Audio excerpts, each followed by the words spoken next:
ناظرین مزید حدیث حاصل کرنے کے لیے اردو حدیث لیب کو ضرور سبسکرائب کریں۔ شکریہ۔ سب سے پہلے ویڈیو کا نوٹیفیکیشن حاصل کرنے کے لیے بیل کے آئیکن کو ضرور پریس کیجیے گا۔ بسم اللہ الرحمن الرحیم۔ اللہ کے نام سے شروع جو نہایت مہربان رحمت والا ہے۔ ہمارے پیارے ناظرین اور اس اسلامی چینل کے محترم ممبران کو اردو حدیث لیب میں دوبارہ خوش آمدید کہتے ہیں۔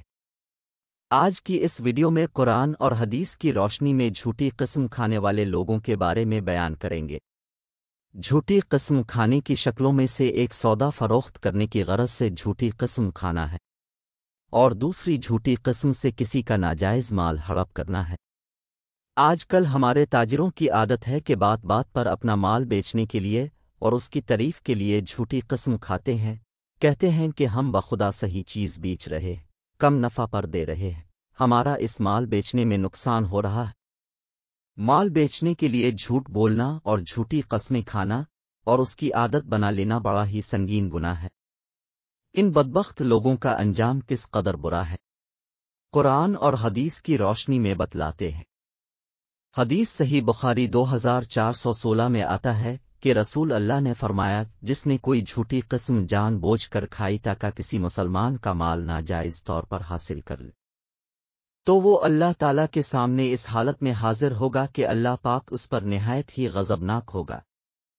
راوی نے بیان کیا، اس پر اشس رضی اللہ عنہ نے کہا کہ اللہ کی قسم، مجھ سے ہی متعلق ایک مسئلے میں رسول کریم نے یہ فرمایا تھا، میرے اور ایک یہودی کے درمیان ایک زمین کا جھگڑا تھا، اس نے انکار کیا تو میں نے مقدمہ نبی کریم کی خدمت میں پیش کیا۔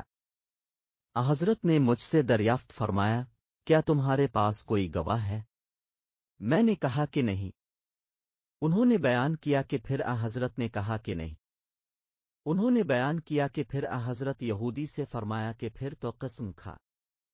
اشس رضی اللہ عنہ نے بیان کیا کہ میں نے عرض کیا، رسول اللہ، پھر تو یہ جھوٹی قسم کھا لے گا اور میرا مال اڑا لے جائے گا۔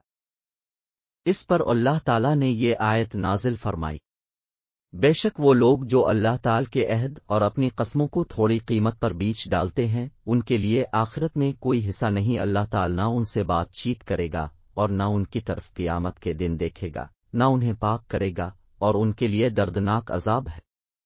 سورۃ العمران 977۔ اللہ ہم سب مسلمانوں کو جھوٹے دا اور ان پر جھوٹی قسم کھانے سے دور رکھیں، آمین۔ معزز ناظرین سے درخواست ہے کہ اس اردو حدیث لیب چینل کو سبسکرائب کریں اور اس اسلامی فیملی کا حصہ بنیں۔ شکریہ۔ اگر ویڈیو اچھی لگے تو لائک کمنٹس کریں، اپنے دوستوں اور فیملی کو شیئر کریں۔ دعاؤں میں یاد رکھیں گا۔ اللہ حافظ۔